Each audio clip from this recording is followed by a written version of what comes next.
All right. Everything south of North is ours. North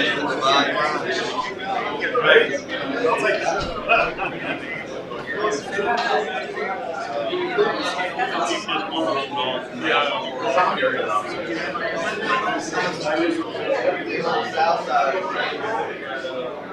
You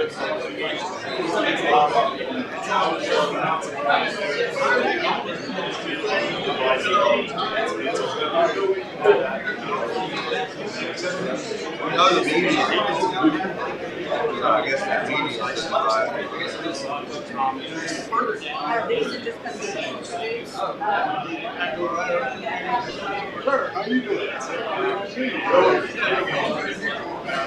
That's right.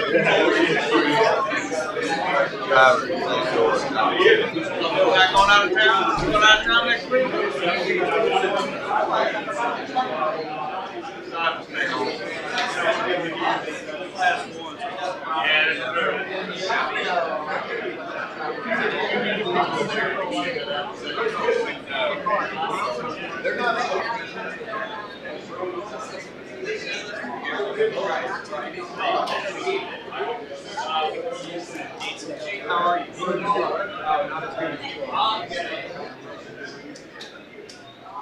Henry reminded me of something today. Yeah. Is David? David's got one.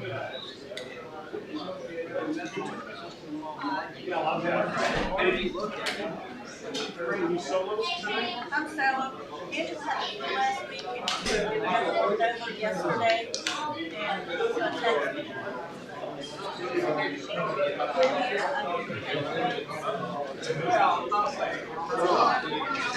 texted her. She's at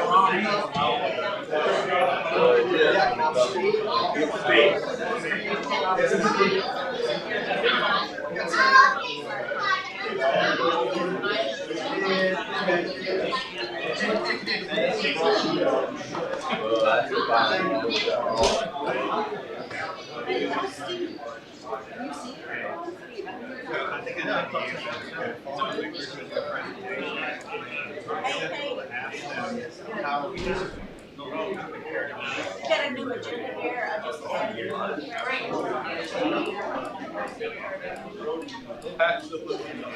But the answer is much different. Yeah.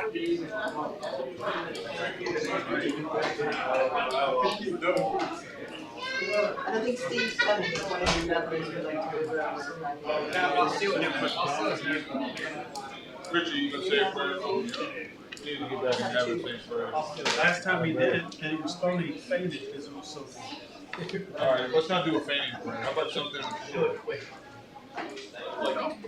Pretend you're Catholic.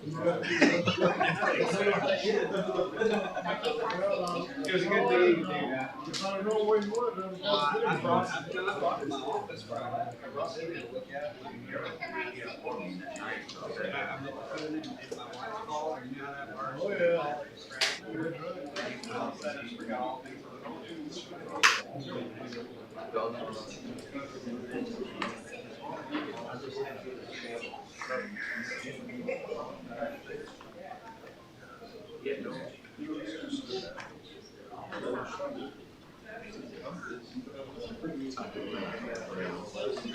Oh, John looks so excited.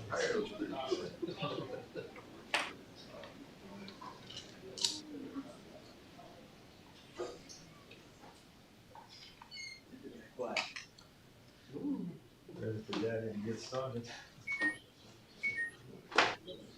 Got the TV.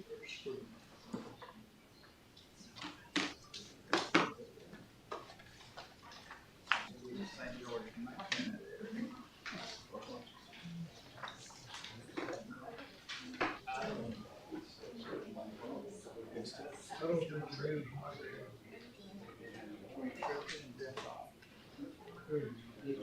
He'll figure it out.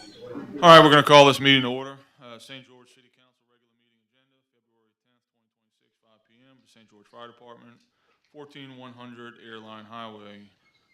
We will stand, as always, for the pledge, and please stay standing for an invocation.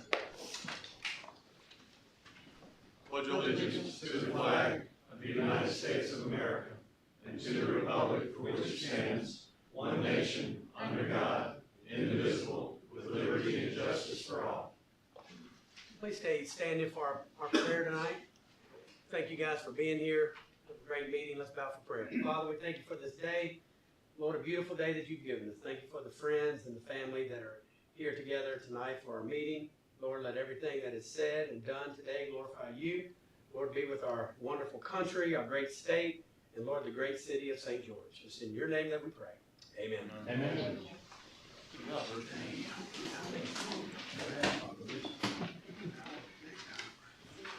All right, roll call. Councilman Murrow. Here. Councilman Talbot. Here. Councilman Monticello is absent. Councilwoman Cook. Here. Councilman Himmel. Here. Councilman Edmonds. Here. Councilman DeLucia. Here. We have a quorum. All right, approval of the minutes of the January 27, 2026 council meeting. All council members have received these minutes and have reviewed them. Council? Motion to approve. Motion to approve by Murrow, second by Himmel. Any opposition to that? Hearing none, minutes have been approved. Monthly activity report.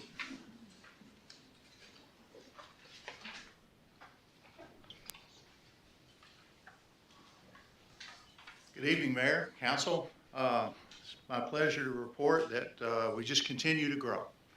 And almost every category that in the report that you have before you about our activity for the month of January, we have grown as expected in occupational license, because it is that time of year. We had quite a bit of occupational licenses to roll through in January, 569 for $657,000 to the city. Building permits, I was wondering when this was going to happen, but we finally crossed over the 700 permit mark for $179,000. We grew also in planning and zoning cases. We had 15 for the month. And in code enforcement, we had 214 cases that we started working on. During the month of those, 63 were abated. And then DPW requests, we had 279, which is an increase over the previous month. And 126 of those were completed within the month. So for technology, we continue to have good success in keeping our systems up and going. Just to remind everybody, we do have dual feed service. We have both Rev and Cox coming into the building so that we make sure we have redundancy. And we have really good tools to protect our data, and so we have not had a cyber security intrusion. My apologies.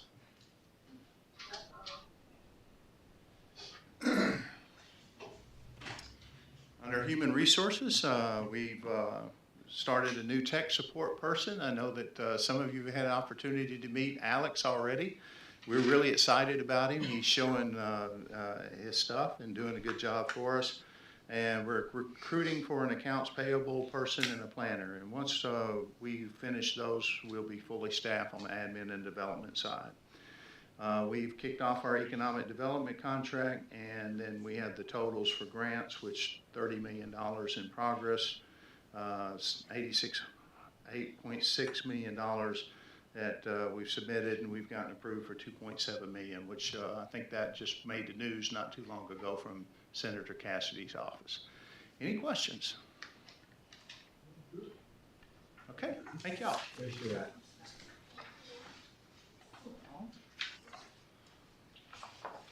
All right, on to our audit presentation. So every year, every governmental entity in the state has to go through a third-party audit process. So this was, like many other things, the first financial audit that we have gone through. We selected Falcon Winkler at some point last year, and they worked on our audit at the latter part of 2025.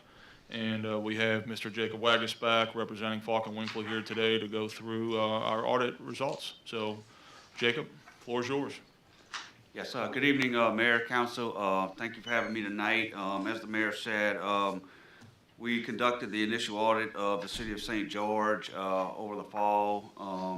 got it submitted with the legislative order timely before December 31st of the fiscal year. So tonight I'm here to communicate the results with you. I have not met most of you, but I've been with Falk & Winkler since 2024. I specialize in the governmental industries from an audit perspective and doing a lot of consulting and bookkeeping work for a lot of types of governments. I have with me tonight Amber Manchester with me. She was the manager over the engagement and oversaw the day-to-day activities of the audit process. In front of you, you should have a bound packet. It's probably about 1 centimeter thick. I'm not going to go through all of that with you, but I will reference some pages as I talk about some financial highlights. We're going to jump to page 14.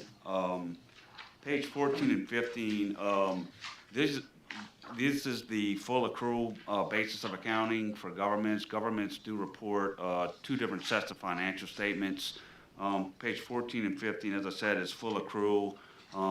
The only difference in these 2 pages versus the next pages we'll go over in more detail is the debt on the books. So we did have a revenue anticipation loan that we drew down on as the city began operations in order to pay some bills until sales tax came through the door. So between pages 14 and 15 and then pages 16 and 18, which we'll jump to now, the only difference in those 2 operations is that revenue anticipation loan. But if you're looking at page 16, this is the balance sheet for the governmental funds. In the current year, you reported 3 funds: the general fund, which is your main operations, the transition district, which was zeroed out at June 30, 2025, and then traffic impact fund, which is a non-major fund, just minimal activity there. As of June 30, cash and cash equivalents of the general fund were right at about $15.2 million.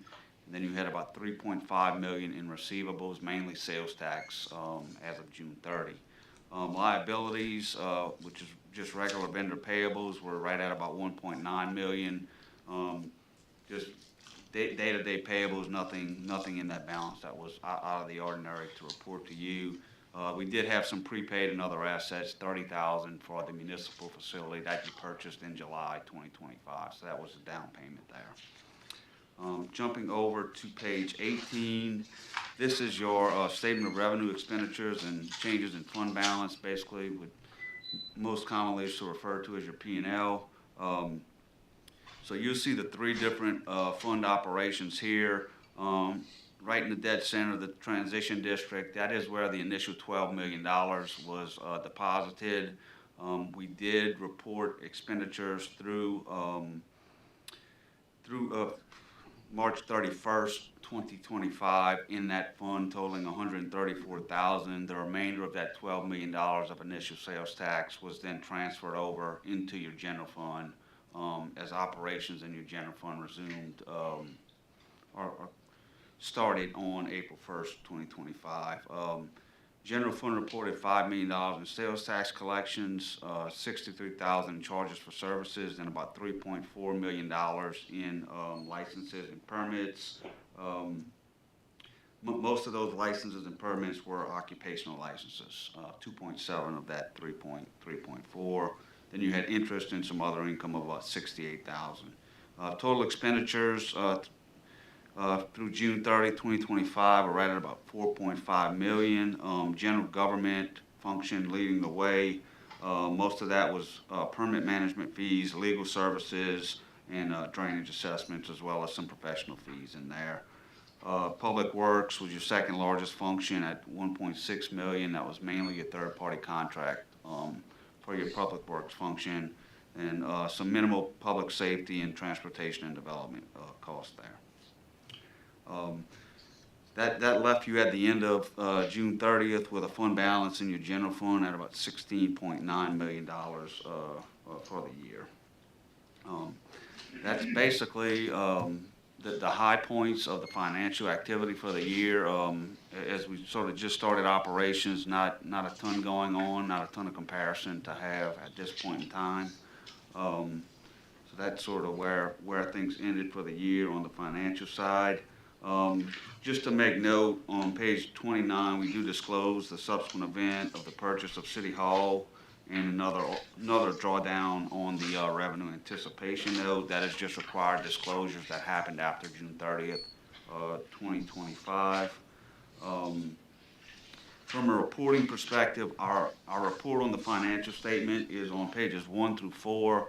You did have an unmodified opinion. That is the cleanest opinion that we can provide as an auditor. Basically, it says that your financial statements presented you tonight are there's no material misstatements included in those statements. The second report we issue is on pages 37 and 38. That is internal controls and compliance with governmental auditing standards. Again, we had no modifications to that opinion, which was the cleanest opinion we can provide. We also had no reportable findings for this fiscal year. So basically, it's a clean audit. We did issue a management letter, which should be in your packet as sort of an inserted letter. This is related to internal controls over journal entries, basically just saying that the person recording the journal entry, we need a supervisory person, somebody higher than them to authorize those journal entries before they're made into the system. But that was the only processes and procedural recommendation that we formally put. We talked to a number of things with administration as we exited the engagement. Last thing that I want to report to you, you were required to go through a statewide agreed upon procedures engagement. This sort of forces the auditors to get to a much lower level, looking at travel, credit cards, payroll, in various policies and procedures. That report is as an insert as well, should be in the back cover. Really the big thing here was as you got started, you were continuing to establish policies and procedures. There were a half dozen or so policies and procedures that the legislative auditor was looking for us to identify in your records. They were not written in nature, so we did have some recommendations through that. I know that I've seen through some of your agendas as I follow you online that you're putting some of that in place as months go by. So things are working to get this cleaned up already. But we appreciate the work, appreciate you hiring us, off the get-go to be your auditor, and thank you for the opportunity. Happy to answer any questions. I just have one question. So, can you answer, so the City of St. George operated a surplus after its first fiscal year? That is correct. And what was that number? Would be our surplus amount? Yes, so if you look at page 18, your general fund, where it says net change in fund balance, the surplus was $16,878,397. Transition district basically was a break even because we transferred all fund balance from transition district into the general fund. So it ended with no balance in that transition district. And then your traffic impact fund had revenues of $5,155, which was its only activity. It ended with $5,155 in fund balance. So, I got you. But way more answer than I think what I was looking for. At the end of the year, the City of St. George spent how much less than our tax revenue generated? $6.9 million. Okay. 16.9 million, sorry. Okay. Gotcha. So, for those that have never experienced a public audit before, just to condense this into a couple of things, and Jacob, you can correct me if I steer too wrong here. So on the financial side, there's no reportable findings, which means that according to best governmental accounting practices, our accounting staff they were supposed to do. And correct? Correct. Right. So pretty amazing about that is that for the majority of the year, we had one person in finance, who's our finance director. So he was the one that stood this system up. He established the processes early on.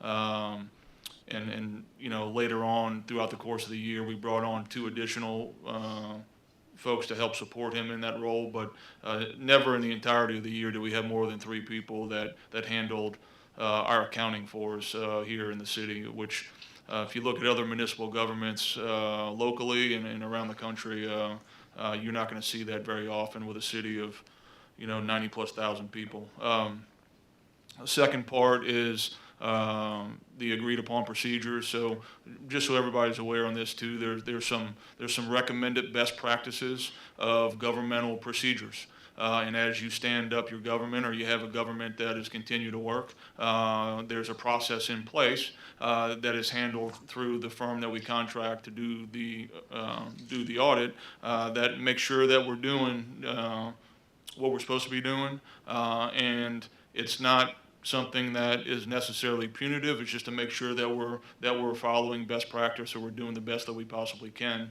with our procedures. So obviously, in our first year of existence, that was always going to be something that is going to evolve over time. But to your point, some of the things that were recommended by the legislative auditor as acceptable best practices, you've got confirmation that we are working on those things, and some of those things have already been resolved. Correct? Correct. Okay. So I've been through a lot of public audits with the fire department in my previous life, and some people are scared of public audits. I think it's actually a great process. I think it's a process in which the public can see how their tax dollars are being spent, and I think on an internal side of things, from a governmental perspective, we make sure that we're doing the very best with your dollars, and we're doing the very best with the way that we procedurally handle all of our processes. So thank you, Jacob. Thank you to Falk and Winkler for being a part of our first audit. Does anybody else have any other questions or comments for Jacob? Thank you, sir. We appreciate it. Thank you.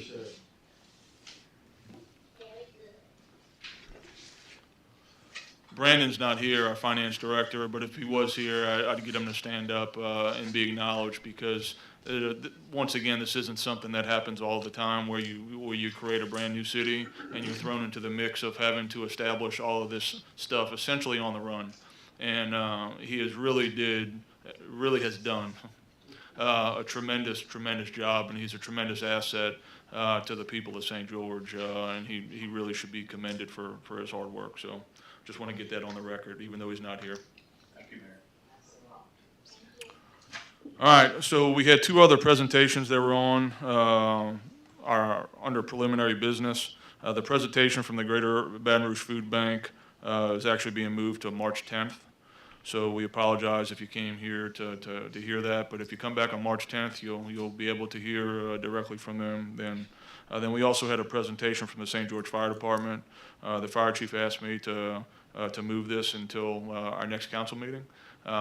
He's had a lot of some of us folks have been out of town attending some outside conferences. It's okay. We were all looking forward to it. We always love hearing from the fire department, but they do such a tremendous job in our community, and we want to give them the platform and the opportunity at city council meetings to be able to fully explain to people on a different stage exactly what they do each and every day to not only make the city of St. George great, but to make the St. George Fire Protection District truly the very best in the state of Louisiana, and really as good as anybody anywhere. So come back on the 24th, and you'll get to hear directly from the horse's mouth all the wonderful things that are happening right here in your fire district. All right, introduction of ordinances for public hearing on February 24th, 2026. Number 1, ordinance to amend Title 12, Chapters 5, 8, and 11 relative to the elimination of blight and to provide for related matters. Number 2, ordinance to amend Title 6, Chapter 1 and to enact Title 6, Chapters 4 and 5 relative to fire prevention and protection to provide for inspections, fire alarm systems, permits, regulation for flammable, explosive, and hazardous materials.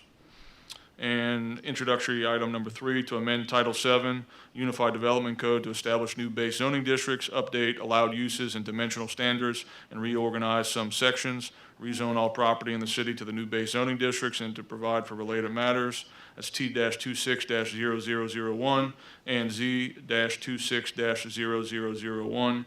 The zoning commission vote on that was motion to recommend approval with amendments provided by staff in a handout at the meeting by Travis Thornton.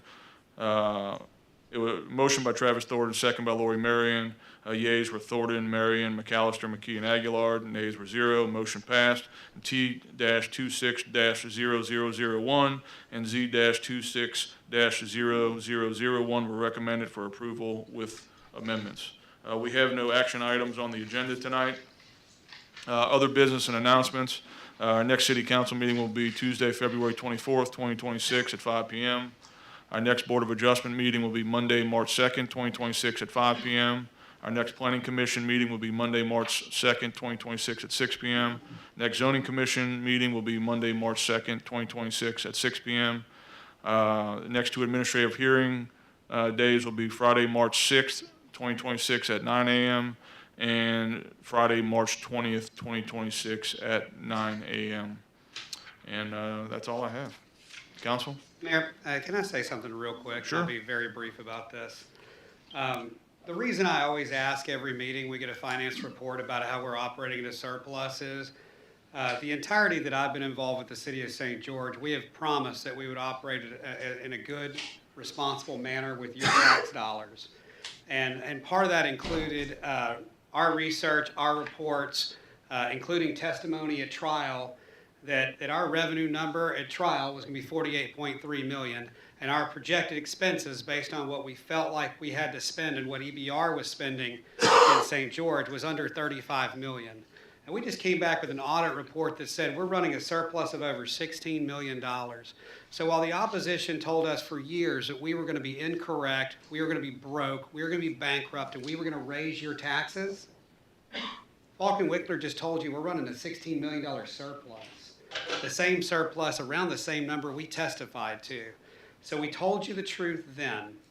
The same conversation is now going to happen about the St. George Community School District, where we're going to tell you over and over again from now till May 16th that our school district has the ability to provide world-class public education in this city, and we do not have to raise your taxes. We have told you that repeatedly for years now, and an independent audit just told you we told you the truth, and we were correct. We're not lying about the city, and we won't lie about the school district. We do not have to raise your taxes to provide a world-class free education system. Guess what we've done so far? We've got a world-class fire department. I can't take any credit for that. We've got a world-class city that's in its first year running a surplus just like we told you, and now we're going to create a world-class school system, and we're going to do the exact same thing again. So when they come out and tell you that we can't do it, we have been doing it, and we will continue to do it, and this school district will be the same thing our city is, world-class. Yes.